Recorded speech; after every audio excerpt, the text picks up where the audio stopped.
দুই সহস্রাধিক মানুষের তাজা প্রাণ আর অন্তত হাজার দশেক মানুষের অঙ্গহানির এক রক্তক্ষয়ী যুদ্ধ থেকে মাত্র মাস তিনেক দূরে দাঁড়িয়ে আজকের কথাগুলো বলছি।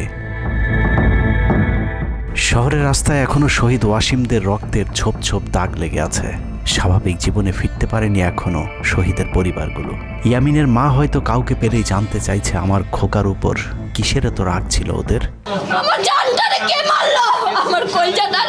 সে প্রশ্নের উত্তর হয়তো কেউ কোনোদিন দিতে পারবে না। বুকের ভেতর গুলি নিয়ে নিস্তেজ পড়ে থাকা শরীরটাকে ওরা যেভাবে কুকুরের মতো টেনে হিঁচড়ে খেয়েছে, সভ্য এই সমাজে সেই উত্তর কি আসলেই আছে? পুড়ে যাওয়া লাশগুলোর কথা মনে করে সারা জীবন হয়তো হৃদয়টা পুড়তে থাকবে হতভাগা সেই মায়েদের। শহীদ ওমরের মা এখনো মানুষ পেলেই হয়তো প্রশ্ন করছে, আমার ছেলের বুকে ওরা এতগুলো গুলি কেন করলো? মারার জন্য তো একটা গুলি যথেষ্ট।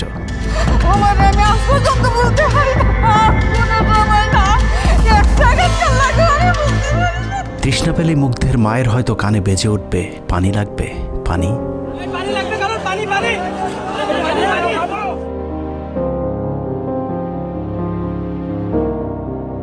শুনেছি স্বাধীনতা অর্জনের চেয়ে রক্ষা করা অনেক কঠিন। স্বাধীনতার এই পতাকা সমুন্নত রাখতে যারা জীবন দিয়েছেন তাদের সে রক্ত যেন বৃথা না যায়। এ পতাকার জন্য যেন আর কাউকে জীবন দিতে না হয়। স্বাধীনতার এমন যুদ্ধ আর দেখতে চাই না। এ যুদ্ধের প্রতিপক্ষ অনেক হিংস্র, খুব নিষ্ঠুর। ওরা বুকে গুলি নিয়ে কাতরাতে থাকা মানুষকেও শান্তিতে মরতে দেয় না। ওরা আরও রক্ত চায়। 15 বছর মুসলিম নিধন করে ওদের এতটুকু অনুশোচনা নেই। রক্তের নেশায় এখনো বুঁদ হয়ে আছে হিংস্র পশু আত্মাগুলো। এদিকে এক পক্ষ নিজেদেরকে বিজয়ী ভেবে ঘরে ফিরেছে। ঘরে ফেরার আগে যাদের বাড়ি ঘরে আগুন দিয়ে ঘর থেকে বের করেছিল, সেই শত্রুকেই আবার তুলে নিয়েছিল নিজেদের ঘরে। ছাত্রলীগ নিষিদ্ধের কথা বলছে। এই নিষিদ্ধ করবার ম্যান্ডেটটা, নিষিদ্ধ করবার অধিকারটা তাদেরকে কে দিল? তারা এদেশের মানুষ, রাজনীতি করার অধিকার সকলের আছে। আমাদের কেড়ে নেওয়া যেমন অন্যায় ছিল, আমরাও আরেকজনের কেড়ে নেওয়ার অধিকার, এটা আমরা এভাবে বলি। আওয়ামী মানবরূপী দানব ঘাড়ের উপর বিষাক্ত কার্বন ডাই অক্সাইড ফেলছে, আর আমরা সেটাকে অক্সিজেন ভেবে বুকে নিচ্ছি। বিষাক্ত সাপ থেকে নিরাপদ না হয়ে সাপ নিয়ে খেলার পরিণতি কি হতে পারে সেটা বুঝতে খুব বেশি দেরি করবার প্রয়োজন নেই। আমার এই বার্তা আপনাদের কাছে পৌঁছানোর কয়েক ঘন্টা পরেই আপনার ঘরে যে শত্রুকে জায়গা দিয়েছিলেন তাদের সেই বিষমাখা মুখের বিষ আপনার গায়ে নেয়ার জন্য প্রস্তুত থাকুন। পূর্ব দিকে তাকিয়ে দেখুন, আকাশ আবারও কালো হয়ে এসেছে। খুটখুটে অন্ধকার দেখে ঝড়ের গতি যতটুকু ভাবছেন, অন্ধকারের সেই ঝড়ো বাতাস আসলে আলোর চেয়েও বেশি গতি নিয়ে ধেয়ে আসছে সবকিছু লণ্ডভণ্ড করে দিতে। প্রলয়ঙ্করী সেই ঝড়ের কবল থেকে প্রিয় মাতৃভূমিকে বাঁচাতে হলে দেশ রক্ষার পবিত্র দায়িত্ব যাদেরকে দেয়া হয়েছে, চলুন দেখে আসি তারা আসলে কতটা প্রস্তুত। জুলাইয়ের মাঝামাঝি পর্যন্ত সেনাবাহিনী ছাত্র আন্দোলন নিয়ে তেমন মাথা ঘামায়নি। ছাত্রলীগ যেদিন ঢাকা বিশ্ববিদ্যালয়ে ছাত্রীদের উপর আক্রমণ করেছিল, মূলত সেদিন থেকে সেনাবাহিনীর অভ্যন্তরীণ বিভিন্ন গ্রুপগুলোতে আলোচনা সমালোচনা শুরু হয়। 17 তারিখ সকল ডিভিশনের জিওসিরা অফিসার এবং সৈনিকদেরকে কোনো ধরনের গুজবে কান না দেওয়ার পরামর্শ দেন। জিওসিদের পক্ষ থেকে সাফ জানিয়ে দেওয়া হয়, সরকার মিসক্রিয়েন্টদের বিরুদ্ধে যথাযথ ব্যবস্থা নিচ্ছে, এটা নিয়ে সেনাবাহিনীর মাথা ঘামানোর কিছু নেই। 11 ডিভিশনের মেজর জেনারেল খালেদ আল মামুন, 55 ডিভিশনের GOC major general Mahbubur Rashid এবং কুমিল্লা ডিভিশনের জিওসি জাহাঙ্গীর আলম ছিলেন সবচেয়ে বেশি আক্রমণাত্মক। ছাত্রদের পক্ষে কোনো পোস্ট কিংবা প্রোফাইল পিকচার লাল করার বিরুদ্ধে তাদের ছিল কঠোর বার্তা। 17 জুলাইয়ের গুরুত্বপূর্ণ আরেকটি ঘটনা হলো, Hasina air chief marshal Hasan Mahmud খানকে বিমান বাহিনীর MI-17 হেলিকপ্টারকে এভি গান কনফিগারেশন লোড করতে বলেন, যা মূলত যুদ্ধকালীন চূড়ান্ত সময় ব্যবহার করা হয়। এয়ার চিফ হাসিনাকে উল্টো প্রশ্ন করেন, আমাদের সেনাবাহিনী কি এখনও ফেল করেছে? তাহলে এত দ্রুত বিমান বাহিনী কেন? বিমান বাহিনী প্রধানের মুখের উপর এমন বক্তব্যে শেখ হাসিনা প্রচণ্ড ক্ষেপে যান। এর পরপরই তিনি বিমান বাহিনী প্রধানের বিরুদ্ধে পদক্ষেপ নেওয়ার জন্য ব্রিগেডিয়ার জেনারেল ইমরান হামিদ এবং লেফটেন্যান্ট জেনারেল মুজিবকে নির্দেশ দেন। আর্মি ইন্টেলিজেন্স থেকে এই পরিকল্পনার তথ্য জেনে বিমান বাহিনী প্রধান ওই রাতেই তার নিরাপত্তার জন্য গাজীপুর থেকে এয়ার কমান্ড নিয়ে আসেন, যে ইউনিটটি এখনও বিমান বাহিনী প্রধানের নিরাপত্তার দায়িত্বে ঢাকাতেই অবস্থান করছে। যাই হোক, বিমান বাহিনী প্রধান সেদিন রাজি হলে ব্ল্যাকআউটের সময়টা আরও ভয়ঙ্কর হতে পারত। বিমান বাহিনীর সহায়তা না পেয়ে শেখ হাসিনা পরদিন র্যাব প্রধানকে ডেকে আদেশ দেন তার হেলিকপ্টার প্রস্তুত রাখার। র্যাব প্রধান হাসিনার আদেশ অনুযায়ী ছাত্রদের বিরুদ্ধে অপারেশনে হেলিকপ্টার ব্যবহার করেন। হেলিকপ্টারের গুলিতে যতগুলো হতাহতের ঘটনা ঘটেছে সবগুলোই র্যাবের হেলিকপ্টার থেকে করা হয়েছিল। র্যাবের পাশাপাশি ঢাকার বাইরে দু একটি পাদে প্রায় সবকটি ডিভিশনের জিওসিরা দেশের বিরুদ্ধে অবস্থান নিয়েছিলেন। ঢাকার বাইরে থেকে বিশেষ করে ডিভিশন সাপোর্ট ব্যাটালিয়নকে অগ্রাধিকার ভিত্তিতে ঢাকায় নিয়ে আসা হয়, কারণ তাদের সাথে এপিসি সুবিধা ছিল। এপিসি গাড়িগুলো মূলত ছাত্রদের বিরুদ্ধে চূড়ান্ত পদক্ষেপ নেওয়ার জন্যই আনা হয়েছিল। রাষ্ট্রীয় গুরুত্বপূর্ণ এলাকা কেপিআই রক্ষায় 19 তারিখে সেনা নামানোর সিদ্ধান্ত নেওয়া হয়। নিয়ম অনুযায়ী সেনাবাহিনীর কেপিআই রক্ষার দায়িত্ব পালন করার কথা থাকলেও বিভিন্ন জায়গায় দেখা গেছে সেনাবাহিনীর ছত্রছায়ায় পুলিশ এবং আওয়ামী লীগ ছাত্রলীগের সন্ত্রাসীরা ছাত্রদের উপর হামলা চালিয়েছে। কোথাও সরাসরি সেনাবাহিনীকেও গুলি চালাতে দেখা গেছে। এর মধ্যে ঢাকার 46 পদাতিক ডিভিশনের ইনফ্যান্ট্রি ব্রিগেডের ইউনিটগুলো ঢাকার প্রাণকেন্দ্রগুলোতে ছাত্রদের উপর সবচেয়ে বেশি দমন পীড়ন চালিয়েছে। অনুসন্ধানে 19 থেকে 23 জুলাই পর্যন্ত গণহত্যার সাথে জড়িত সেনাবাহিনীর কয়েকজন অফিসারের নাম উঠে এসেছে, যারা এখনও পর্যন্ত গুরুত্বপূর্ণ সব পদে বহাল আছেন, যা ডক্টর মোহাম্মদ ইউনূস সরকারের জন্য অত্যন্ত বিপজ্জনক। কতটা বিপজ্জনক সেটা বোঝার জন্য আন্দোলনের সময়টাতে ওই অফিসারদের ভূমিকা কী ছিল সেটা একটু দেখে আসি। আন্দোলনের সবচেয়ে বেশি রক্তক্ষেকো ছিলেন বিজিবির ডিজি মেজর জেনারেল আশরাফ। সূত্র জানিয়েছে, ভারতীয় নাগরিকদের বিজিবির পোশাক পরিয়ে মাঠে নামিয়েছিলেন বিজিবির এই মহাপরিচালক। সেনাবাহিনী শেখ হাসিনাকে পদত্যাগের পরামর্শ দেওয়ার পরেও শুধু বিজিবিকে নিয়ে হত্যাকাণ্ড চালিয়ে শেখ হাসিনাকে ক্ষমতায় রাখার গ্যারান্টি দিয়েছিলেন মেজর জেনারেল আশরাফ। 5 তারিখ হাসিনা পালিয়ে যাবার আগ মুহূর্তে তিনি স্বরাষ্ট্রমন্ত্রীকে ফোন করে বলেছিলেন, কয়েক হাজার মানুষ মারলেই পরিস্থিতি ঠান্ডা হয়ে যাবে, অতএব কোনো অবস্থাতেই যেন প্রধানমন্ত্রী পালিয়ে না যান। স্বরাষ্ট্রমন্ত্রীকে তিনি এমনটাই পরামর্শ দিয়েছিলেন। 5 তারিখ সকাল থেকে দুপুর পর্যন্ত ঢাকা শহরে সবচেয়ে বেশি তৎপরতা ছিল বিজেপির। ওই দিন সকাল থেকেই ঢাকার প্রবেশ পথগুলোতে চেকপোস্ট বসিয়ে তল্লাশি চালিয়েছিল মেজর জেনারেল আশরাফের বিজিবি। বিজিবির একটি সূত্র জানিয়েছে, বিজিবি মহাপরিচালক প্রতিদিন সিওদের কাছ থেকে হিসেব নিতেন কে কতজন ছাত্র হত্যা করেছে। বিজিবি মহাপরিচালকের নির্দেশনায় খুনের সেই প্রতিযোগিতায় সবচেয়ে ভালো পারফর্মার ছিল কর্নেল রিদওয়ান। সূত্রের মতে, ছাত্র আন্দোলনে বিজিবি অন্তত 500 শিক্ষার্থীকে গুলি করে হত্যা করেছে। বিজিবি প্রধান এবং রিদওয়ানের মতো তার অনুগত অফিসারদের জেলে থাকার কথা, কিন্তু তারা এখনও গুরুত্বপূর্ণ সব দায়িত্ব পালন করে যাচ্ছে। আর মেজর জেনারেল আশরাফ এখন পর্যন্ত বিজিবি প্রধানের চেয়ারেই বসে আছেন। হত্যাকাণ্ডের বেশিরভাগই জড়িত ছিল বগুড়ার 7 ইস্ট বেঙ্গল। রহস্যজনক কারণে 7 ইস্ট বেঙ্গলকে এখনও পর্যন্ত বগুড়ায় ফেরত না পাঠিয়ে ঢাকাতেই রাখা হয়েছে। মেজর জেনারেল ফেরদৌস হাসান সেলিম, যার মা ছিলেন হাসিনার অত্যন্ত ঘনিষ্ঠ বান্ধবী। ফেরদৌস সেলিম শেখ হাসিনাকে ফুপু বলে ডাকতেন। 27তম বিএমএ লং কোর্সের এই অফিসারের পাসিং আউটে শেখ হাসিনা নিজে উপস্থিত ছিলেন, যদিও হাসিনা তখন বিরোধী দলীয় নেত্রী ছিলেন। ডিজিএফের পদে থাকাকালীন হাসিনার টাকা পাচার এবং থাইল্যান্ডের বিভিন্ন ব্যবসা দেখাশোনার দায়িত্ব ছিল তার। 5 তারিখের সময়টাতে গুরুত্বপূর্ণ কোনো পদে না থাকায় নিজেকে এখন আওয়ামী বিরোধী দাবি করছেন ফেরদৌস হাসান সেলিম। ভয়ঙ্কর বিষয় হচ্ছে, ডক্টর মোহাম্মদ ইউনূসকে ভুল বুঝিয়ে ইউনূসের মিলিটারি সেক্রেটারির পদে বসে সব কুটচাল চলে যাচ্ছেন মেজর জেনারেল ফেরদৌস হাসান।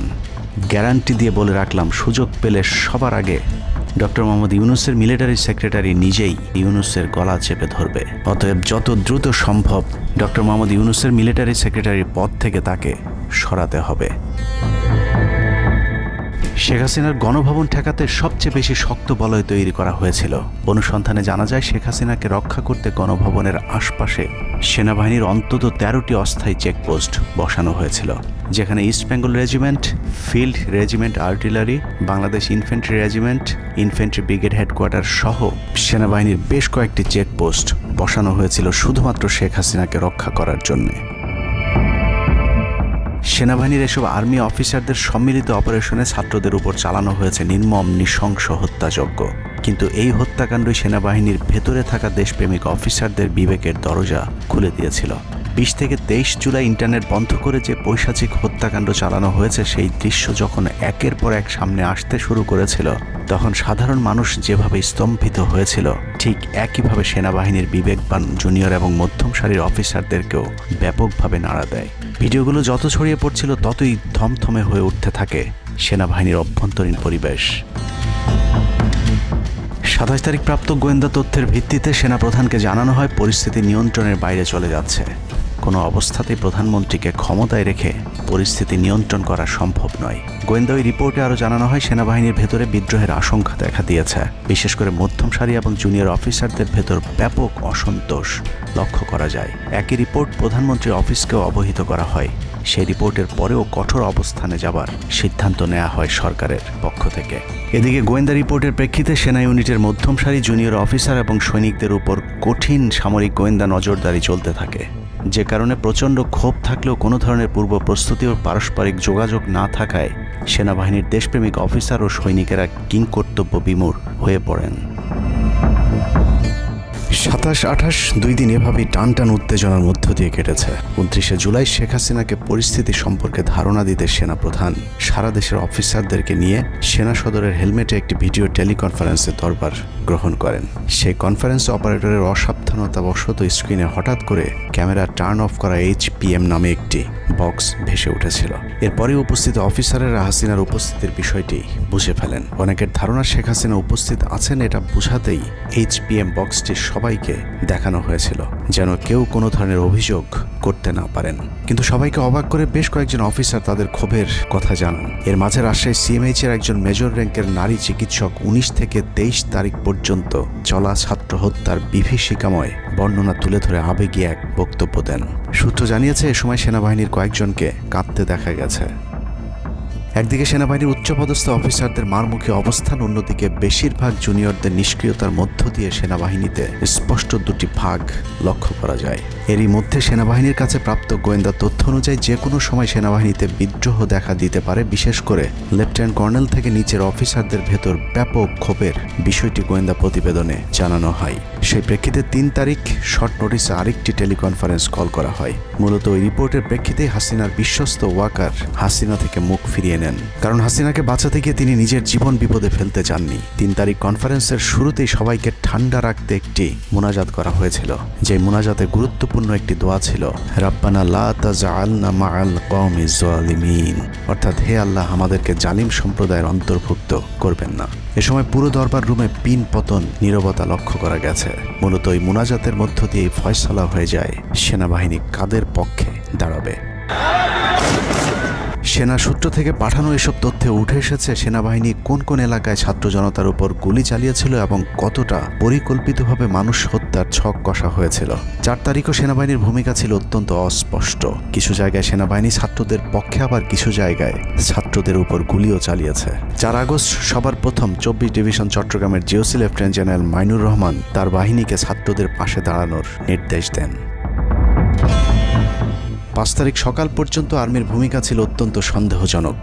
সকাল 10টা পর্যন্ত আর্মি কড়াকড়িভাবেই দায়িত্ব নিয়েছিলেন। বিশেষ করে গণভবনের আশপাশে 12টা পর্যন্ত ছাত্রদেরকে ভয় দেখাতে কয়েক রাউন্ড লাইভ অ্যামুনেশন ফায়ার করা হয়। 4 তারিখ 3 বাহিনী প্রধান, পুলিশ প্রধান এবং DGDGF-এর সারা রাত নির্ঘুম কেটেছে। 3 থেকে 5 তারিখ পর্যন্ত গুরুত্বপূর্ণ কিছু ঘটনা ঘটেছে, সেটা তুলে ধরবার আগে শেখ হাসিনার পালিয়ে যাওয়ার বর্ণনা দিয়ে আসা যাক। 5 তারিখ সকাল ঠিক 9টায় প্রধানমন্ত্রীর অফিসে গিয়ে শেখ হাসিনাকে পদত্যাগ করতে বলেন সেনাপ্রধান। শেখ হাসিনার কথা শোনার সাথে সাথে সেনাপ্রধানকে দৌড়ে মারতে আসেন। এ সময় 3 বাহিনী প্রধানকে অকথ্য ভাষায় গালাগাল করেন শেখ হাসিনা। জেনারেল ওয়াকারকে হাসিনা বলেন, তুই পুলিশকে দেখে শিখতে পারিস নাই? এ সময় বিমান বাহিনী প্রধান সজীব ওয়াজেদ জয়কে ফোন করে তার মাকে বোঝানোর জন্য অনুরোধ করেন। সজীব ওয়াজেদ জয় এটি জানার পর উল্টো আর্মি চিফকে তুই তুকারি করে হুমকি দিতে থাকেন, তোর কোন বাবা তোকে চিফ বানাইছে, তোর বউ ছেলে মেয়ে কে কোথায় আছে সবকিছু দেখে নেওয়া হবে। রাগান্বিত হয়ে এরপরে সজীব ওয়াজেদ জয় লাইভে গিয়ে আবল তাবল বকতে থাকেন। ঠিক আছে, শেখ হাসিনার পর আপনাদের কি হবে সেটা আমারও চিন্তার বিষয় না, আমার পরিবারের আর চিন্তার বিষয় না, আপনারা বুঝবেন। এরই মধ্যে 9:30 বেজে যায়। শেখ হাসিনাকে কোনোভাবে রাজি করাতে না পেরে সেনাপ্রধান হাসিনাকে 2টি বিকল্প দেন, পদত্যাগ অথবা গ্রেফতার। ওদিকে মিরপুরে বসানো সেনাবাহিনীর চেকপোস্টগুলো খুলে দেওয়া হলে বিনা বাধায় গণজোয়ার ঢুকে পড়তে থাকে। মবটি যখন গণভবন থেকে মাত্র 20 মিনিটের দূরত্বে চলে আসে, এ সময় সেনাবাহিনী এক প্রকার জোর করে শেখ হাসিনাকে পদত্যাগপত্রে সই করান। এ সময় SSF-এর 2-1 এগিয়ে আসতে চাইলেও সেনাপ্রধান হাত ইশারা করলে তারা জায়গায় দাঁড়িয়ে থাকেন। পদত্যাগের পর শেখ হাসিনা জাতির উদ্দেশ্যে ভাষণ দেওয়ার অনুরোধ করলে সেনাপ্রধান হাসিনাকে বলেন, জীবন বাঁচাতে চাইলে দ্রুত গাড়িতে গিয়ে উঠুন, জনগণ গণভবনে ঢুকে পড়ছে। সেনাবাহিনীর মতে শেখ হাসিনা সেদিন মাত্র 5 মিনিটের জন্য বেঁচে গিয়েছেন, তা না হলে জনগণ তাকে ধরে ফেলত। হাসিনাকে গণভবন থেকে উদ্ধার করে বিমানে ভারত পাঠিয়ে দেওয়ার জন্য মোট 3টি রুট প্ল্যান করা হয়েছিল। প্ল্যান এ, গণভবন থেকে গাড়ি বহরে বিমান বাহিনীর ব্লু স্কাই স্কুলের গেট দিয়ে তেজগাঁও বিমানবন্দরে ঢুকে ঢাকা সেনানিবাসে প্রবেশ এবং তারপর বিএএফ বেস দিয়ে বিমান বাহিনীর রানওয়েতে প্রবেশ।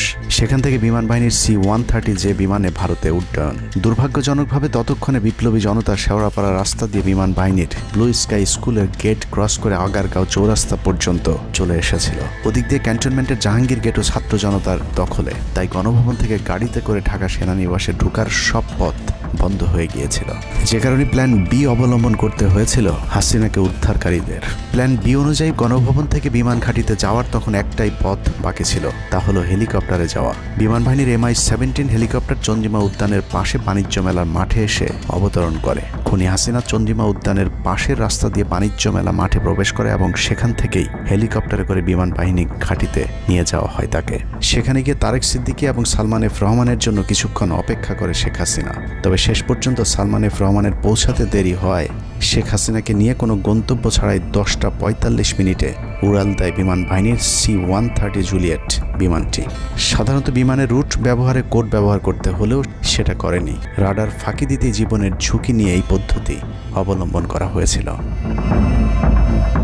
ফুল ফুয়েল লোড করা হয়। ভারতে যদি জায়গা না হয় তাহলে যেন মধ্যপ্রাচ্যের কোনো দেশ পর্যন্ত চলে যাওয়া যায়।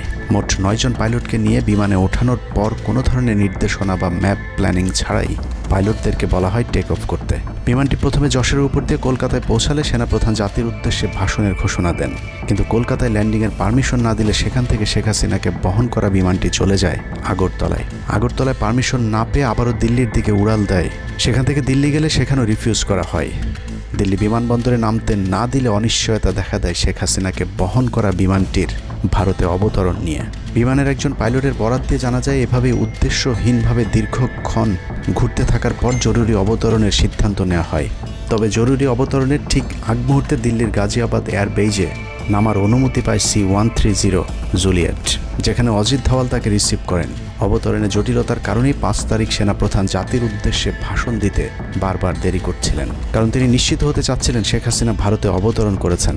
তারপরই বাংলাদেশের মানুষ মুক্তি পায় এক ফেরাউনের হাত থেকে। হাসিনা পালিয়ে যাওয়ার সেই খবর পৃথিবীর সবাই জানে, কিন্তু 3 থেকে 5 তারিখ পর্যন্ত ক্যান্টনমেন্টে কিছু ঘটনা ঘটেছে যেই ঘটনা এখনও আমাদের কাছে অজানা। 3 তারিখ সেনাপ্রধানের ওই ভার্চুয়াল মিটিংয়ের পর মোটামুটি নিশ্চিত হয়ে যায় শেখ হাসিনা অধ্যায় বাংলাদেশের শেষ। শুরু হয় ভারতের প্ল্যান বি বাস্তবায়নের প্রক্রিয়া। 3 তারিখ রাতে আসিফ নজরুলের সাথে ডিজিএফআই কার্যালয়ের পাশের একটি ভবনে আসিফ নজরুলের ঘনিষ্ঠ বন্ধু major general Hamid, lieutenant general Mujib এবং মেজর জেনারেল ফেরদৌস সেলিমের একটি গোপন বৈঠক হয়, যেখানে ভারতীয় গোয়েন্দা সংস্থার 16 জন কর্মকর্তা উপস্থিত ছিলেন।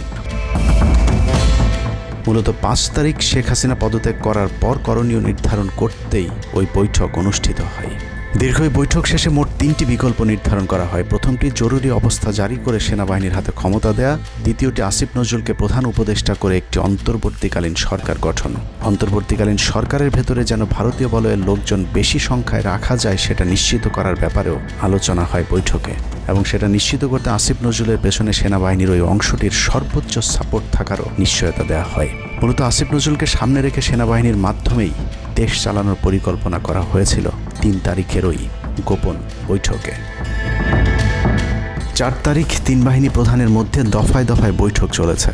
সেই বৈঠক থেকে সিদ্ধান্ত হয় 5 তারিখ সকাল 9টার মধ্যে শেখ হাসিনাকে চূড়ান্তভাবে পদত্যাগের বিষয়টি জানিয়ে দেওয়া হবে।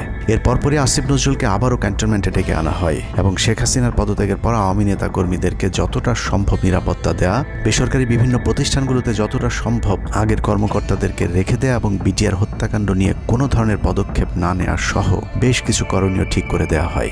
দীর্ঘ সেই আলোচনার কারণে 4 তারিখ সারা রাত ক্যান্টনমেন্টে অবস্থান করেছেন আসিফ নজরুল।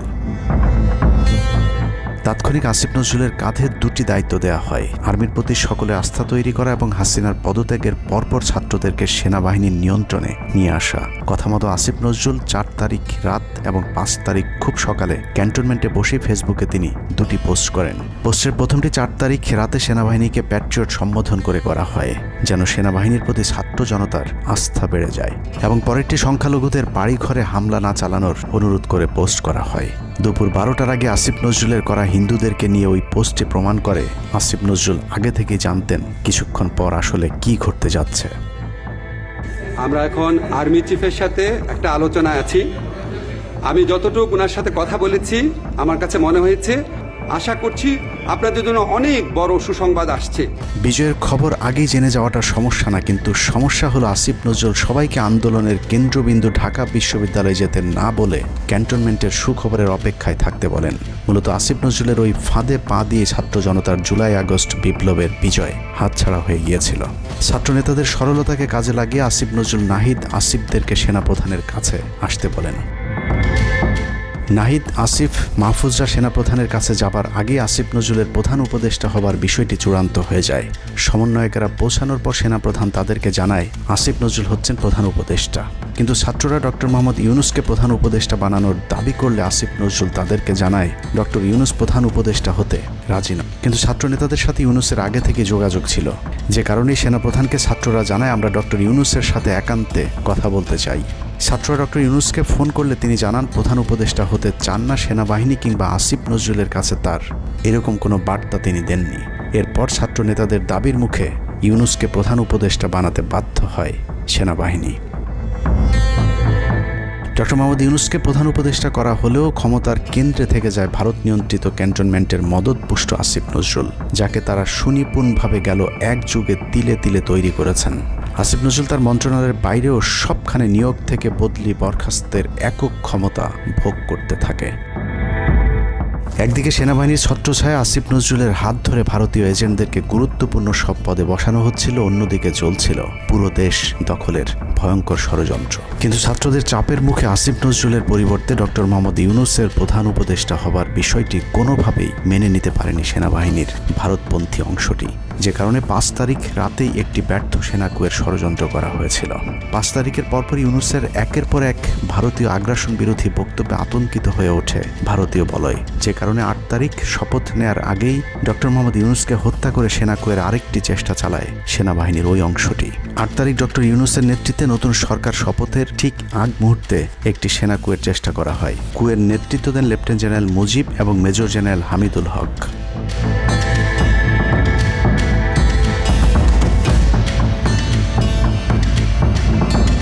কিন্তু পশ্চিমা একটি গোয়েন্দা সংস্থা বিষয়টি দ্রুত সেনাপ্রধানকে জানালে জেনারেল ওয়াকার তাদের পরিকল্পনা ভণ্ডুল করে দেয়। সেনাপ্রধান তাৎক্ষণিকভাবে লেফটেন্যান্ট জেনারেল শামীমকে পিএসও এএফটি থেকে সিজিএস হিসেবে নিয়োগ দেন এবং মুজিবকে কিউএমজি থেকে আটডগে বদলি করেন, যদিও 8 তারিখ রাত থেকেই মুজিব পলাতক রয়েছেন। এরপর 12 সেপ্টেম্বর তাকে সেনাবাহিনী থেকে বরখাস্ত করা হয়। একই দিনে লেফটেন্যান্ট জেনারেল হামিদুলকে স্বেচ্ছায় অবসরে পাঠানো হয়। এনডিসি থেকে মেজর জেনারেল সাইফুলকে মিনিস্ট্রি অফ ফরেন অ্যাফেয়ার্স এবং চিফ অফ জেনারেল স্টাফ শাহিনকে এনডিসিতে পাঠানো হয়। কয়েকজনের ব্যাপারে পদক্ষেপ নেওয়াটা যেমন স্বস্তির, তেমনি ষড়যন্ত্রকারীদেরকে যেখানে বদলি করা হয়েছে তাদের প্রতিটি পদই অত্যন্ত গুরুত্বপূর্ণ, যা বর্তমান সরকার এবং দেশের স্থিতিশীলতার জন্য চরম বিপজ্জনক। কতটা বিপজ্জনক সেটা জানতে চলুন শুরুতেই যে প্রলয়ঙ্কারী ঝড়ের কথা বলেছিলাম সেখানে ফিরে যাওয়া যাক। ভারতীয় গোয়েন্দা সংস্থা 5 তারিখের পর থেকে দেশে নানাভাবে একটা সাম্প্রদায়িক দাঙ্গা বাঁধানোর চেষ্টা চালিয়ে যাচ্ছেন, যেটাকে কেন্দ্র করে বাংলাদেশে একটা সামরিক অভিযান চালানো যায়। এই দাঙ্গা বাঁধাতে ভারতীয় গোয়েন্দারা আওয়ামী লীগ, হিন্দু এবং ইসকনকে কিভাবে ব্যবহার করছে সেই পরিকল্পনার ছক এখন বাংলাদেশি গোয়েন্দাদের হাতে। একটি গোয়েন্দা সংস্থা থেকে যেসব তথ্য আমার কাছে পৌঁছেছে তা রীতিমতো এই দেশের অস্তিত্বের জন্য হুমকি স্বরূপ। আওয়ামী লীগ, হিন্দু আর ভারতের এই চক্রান্ত যদি সঠিকভাবে মোকাবেলা করা না যায় তাহলে অচিরেই বাংলাদেশের অবস্থা হবে হায়দ্রাবাদের মতো। জননেত্রী শেখ হাসিনাকে দেশ থেকে সরে যেতে বাধ্য করেছেন। বাংলাদেশকে নিয়ে ভয়ঙ্কর এই চক্রান্তে জড়িত আওয়ামী লীগ, সনাতনী এবং ইসকনের অন্তত 40টি হোয়াটসঅ্যাপ গ্রুপ এবং জুম মিটিংয়ের ভিডিও হাতে পেয়েছে গোয়েন্দারা। গোয়েন্দাদের কাছে প্রাপ্ত এসব তথ্যে যা উঠে এসেছে তা আটকে ওঠার মতো।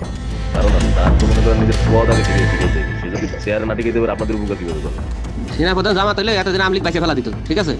এটা তো আমাদেরও আওয়ামী লীগেরও একটা গেম হতে পারে, বলা যায় জামাত শিবিরের উপরে সব চাপা দিতে পারে, এটাও হতে পারে। এসব গ্রুপগুলোতে রীতিমতো বাংলাদেশের বিরুদ্ধে যুদ্ধের প্রস্তুতি চলছে। গ্রুপে তাদের সাথে সাবেক আওয়ামী লীগ সরকারের শীর্ষস্থানীয় নেতা থেকে বর্তমান সেনাবাহিনীতে চাকরিরত জেনারেল পর্যন্ত মাঝে মধ্যেই নাকি যোগ দিচ্ছেন। নানক ভাই থেকে শুরু করে আমাদের সুজিত দা, তারপর আরো অনেক টপ লেভেলের যারা মন্ত্রী, মিনিস্টার, প্রতিমন্ত্রী, তারপরে ইভেন কামাল ভাই। তো এখন বিষয়টা হচ্ছে যে ইভেন রাষ্ট্রপতি যে একেবারেই মানে কি বলে, তার যে একেবারে মানে রাইট হ্যান্ড সচিব, উনিও আমাদের সাথে 2 দিন জয়েন করছেন। তো এখন ওনারা আসলে ভালো হইতো, যারা যারা আসেন আসলে ভালো হইতো। অনেক আমাদের এখানে প্রায় 12 থেকে 13 জন আপনার এমপি এসে কথা বলেছেন, যেটা আপনারা জানেন না। ঠিক আছে, বাংলাদেশে একেবারে টপ লেভেল সামরিক বাহিনীর 4 থেকে 5 জন জেনারেল লেভেলের লোকজন ওনারা এসে এখানে বসে থেকে আমাদের লাইভ শুনে গেছেন। আমাদের প্রধানমন্ত্রী উনি নিজে এসে বসে থেকে গেছেন। গ্রুপের সবচেয়ে ভয়ঙ্কর তথ্য পাওয়া গেছে ভুয়া মুক্তিযোদ্ধা জেডআই খান পান্নার মেসেজ থেকে। আওয়ামী এই আইনজীবী শহীদ সাইফুল ইসলাম আলিফের হত্যাকাণ্ড নিয়ে চাঞ্চল্যকর তথ্য দিয়েছে জেডআই খান পান্না। একটি চ্যাটিংয়ে তিনি লিখেছেন, দাড়িওয়ালা উকিল বেশি হয়ে গিয়েছে, আরও 2-1টারে খেয়ে দেওয়া আদালতে আমরা আছি, এখন অল্প কদিন জেলে থাকলেও 30 তারিখের পরে পুরস্কার পাবা। আরেকটি মেসেজে তিনি লিখেছেন, সুযোগ হাতছাড়া হয়েছে তোমাদের কারণে, কালকে সব হয়ে যেত। পরিকল্পনা ছিল কুপিয়ে মারার পর হিন্দুদের বাড়িতে হামলা হলে ভারত থেকে ট্রুপ চলে আসবে। ওরা যেহেতু হামলা করেনি, তোমাদেরই উচিত ছিল নিজেরা নিজেদের বাড়ি ঘরে আগুন দেওয়া। পেছনের ঘটনা বাদ দিয়ে 30 তারিখের পরিকল্পনায় মনোযোগী হও সবাই। শহীদ আলিফ হত্যাকাণ্ড নিয়ে আরেকজন লিখেছেন, কালকে আদালতে একটা লাশ পড়বে, হিন্দু ভাইদের পাশে আমাদের সবাইকে থাকতে হবে, ব্রিগেড মেজরের কমান্ড মেনে চলতে হবে। 30 তারিখের কর্মসূচি নিয়ে গ্রুপটিতে সশস্ত্র যুদ্ধের মাধ্যমে দেশ দখলের ভয়ঙ্কর সব আলোচনা করার ভিডিও হাতে এসেছে আমাদের। তারা বাংলাদেশের অস্ত্রগুলি আছে, এই অস্ত্রগুলি কোথায় আছে আমার কাছে অলরেডি খবর এসেছে। আমি নিউজ দিচ্ছি গোয়েন্দাদের মাধ্যমে, তারা বলেছে 5000-এর বেশি তারা অস্ত্র আছে, M60 রাইফেল, সাইবার রাইফেল আছে, 47 রাইফেল আছে, তাদের কাছে অত্যাধুনিক হটগান আছে। আলোচকদের একজন বলছিলেন, সাবেক এবং বর্তমান পুলিশের সমন্বয়ে 1700 অস্ত্রধারী গ্যারিলা প্রস্তুত করা হয়েছে 30 নভেম্বরের জন্য। আমরা ইতিমধ্যে কথা বলেছি, পুলিশ পার্টির কথা বলছি, পুলিশের অনেক উদ্যোগ ব্যাপারটা প্রত্যেক কাজ থেকে শুরু করে পুলিশ পার্টি তারা এসে এসেছেন, ওনারা আমার সাথে কথা বলে আমাদের যোগাযোগ রক্ষা করছে। ঢাকা শহরকে কিভাবে ব্লক করা হবে সেই পরিকল্পনাও করা হচ্ছে এসব জুম মিটিংগুলোতে। আমাদের কাজ হলো আব্দুল্লাহপুর, আব্দুল্লাহপুর, আশুলিয়া, টঙ্গীর আছে, আরো উত্তরা, ওইটা একটা ব্লক দিবেন, তাহলে আমরা খুব সহজেই আমাদের কাজ সফলতা পাবো। সশস্ত্র যুদ্ধের জন্য পুরো দেশকে মোট 10টি বিভাগে বিভক্ত করা হয়েছে, যেখানে একজন করে ব্রিগেড মেজর নিয়োগ দেওয়া হয়েছে, যাদের সবাই দেশেই অবস্থান করছেন। এর মধ্যে গ্রুপে প্রাপ্ত জেডআই খান পান্নার নম্বরটিতে মেসেজ পাঠানো হলে মুহূর্তেই সাড়া দেন তিনি। কল করতেই গড় গড় করে সবকিছু স্বীকার করেন। জেডআই খান পান্না, জি আমি তাই। 30 তারিখ 50 থেকে 80 ভাগ পুলিশ, আনসার, এমনকি সচিবালয়ের আমলারাও তাদের পক্ষে মাঠে নামবে বলে স্বীকার করেন গেরিলা আক্রমণের পরিকল্পনাকারী জেডআই খান পান্না। আপনারা কি কোনো গেরিলা ইনভেশন হামলা করা যাবে? ঢাকার স্টুডেন্টরা যদি এখনো সাপোর্টার্স অর্গানাইজ হইতে নামে, এই অ্যাডমিনিস্ট্রেশনের 50% না 80% লোক নেমে আসবে, পার্টিকুলারলি পুলিশ, আনসার এবং সেক্রেটারিয়েট থেকে।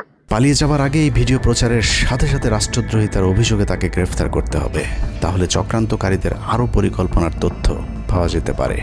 ভবিষ্যতে এ ধরনের ষড়যন্ত্র বন্ধ করতে গ্রুপে থাকা সকলের মোবাইল নম্বর এবং চেহারা দেখে শনাক্তের পর দ্রুত গ্রেফতার করতে হবে। সূত্র জানিয়েছে, ডিজিএফআই প্রধানের প্রত্যক্ষ তত্ত্বাবধানে চলছে এসব দেশবিরোধী তৎপরতা। আর্মিকে ম্যাজিস্ট্রেসি পাওয়ার দেয়া হলেও তাদেরকে ক্ষমতা প্রয়োগ করতে দেওয়া হচ্ছে না, যে কারণে আওয়ামী লীগ নেতারা বেশিরভাগ এখনও দেশে থাকলেও তাদেরকে ধরা হচ্ছে না। অতএব সেনাবাহিনীর উচ্চপদস্থ হাসিনাপন্থী অফিসারদেরকে দ্রুত সেনাবাহিনী থেকে সরাতে হবে। 5 তারিখ সেনাপ্রধান যে ভূমিকা রেখেছেন তার জন্য তিনি অবশ্যই প্রশংসার দাবিদার, কিন্তু সেনাপ্রধানকে প্রমাণ করতে হবে তিনি আসলেই নায়ক নাকি খলনায়ক। 5 তারিখের পরেও সেনাবাহিনীর গুরুত্বপূর্ণ পদগুলোতে রদবদল না করা এবং গুম খুনের সাথে জড়িত অফিসারদের বিরুদ্ধে কোনো ব্যবস্থা না নেওয়া সহ বিডিআর হত্যাকাণ্ডের বিষয়ে দৃশ্যমান কোনো পদক্ষেপ না নেওয়া খুবই সন্দেহজনক। সূত্র জানিয়েছে, সেনাপ্রধানের স্ত্রীর সাথে প্রতিনিয়ত শেখ হাসিনার যোগাযোগ রয়েছে। অতএব সেনাপ্রধানকে দ্রুত তার অবস্থান পরিষ্কার করে সেনাবাহিনীর গুরুত্বপূর্ণ পদগুলোতে নতুন করে নিয়োগ দিতে হবে। সেনাবাহিনীর জুনিয়র এবং মধ্যম সারির অফিসার এবং সৈনিকদের সবসময় দেশের স্বার্থে যুদ্ধের জন্য প্রস্তুত থাকতে হবে। মনে রাখতে হবে সেনাবাহিনী আমাদের আস্থার প্রতীক। সিনিয়র অফিসারদের দেশবিরোধী আদেশ এলে সৈনিকদেরকে নিয়ে তাদেরকে প্রতিহত করতে হবে। মনে রাখতে হবে সংখ্যায় আপনাদের মতো দেশপ্রেমিকদের সংখ্যাই এখনও সেনাবাহিনীতে বেশি। দেশের যে কোনো প্রয়োজনে সেনাবাহিনী যদি জনগণকে ডাক দেয় তাহলে এ দেশের প্রতিটি মানুষ জীবন দেওয়ার জন্য প্রস্তুত রয়েছে। ডক্টর মোহাম্মদ ইউনূসের পাশে থাকা ভারতীয় গুপ্তচর আসিফ নজরুল, মিলিটারি সেক্রেটারি ফেরদৌস হাসান সেলিম এবং প্রেস সেক্রেটারি শফিকুল আলমকে দ্রুত সরাতে হবে। প্রধান উপদেষ্টার সাথে ছাত্র নেতাদের সাক্ষাতের পথ সহজ করতে হবে। আসিফ নজরুলরা অসৎ উদ্দেশ্যে মাহফুজ আলমকে তার পাশ থেকে সরিয়েছে। অতএব যত দ্রুত সম্ভব মাহফুজ আলমকে আবারও বিশেষ সহকারীর পদে ফিরিয়ে আনতে হবে। গুরুত্বপূর্ণ যে কোনো সিদ্ধান্তের ক্ষেত্রে নাহিদ এবং আসিফদের মতামত প্রধান উপদেষ্টাকে গুরুত্বের সাথে নিতে হবে। জেডাই খান পান্নাদের ষড়যন্ত্র এবার সফল না হলেও এই ষড়যন্ত্র চলতেই থাকবে। বাংলাদেশের প্রতিটি মানুষকে চোখ কান খোলা রাখতে হবে, মনে রাখতে হবে শত্রু আপনাদের ঘরের কোণেই। ভারত যদি বাংলাদেশে আক্রমণ করে তাহলে সবার আগে আওয়ামী লীগ আর শ্রীকৃষ্ণের ভক্তরাই আপনার গলায় ছুরি ধরবে। অতএব শত্রুরা যেন আবারও বাংলাদেশের স্বাধীনতাকে ভারতের কাছে বিক্রি করতে না পারে সেদিকে সবাইকে লক্ষ্য রাখতে হবে। আল্লাহ হাফেজ।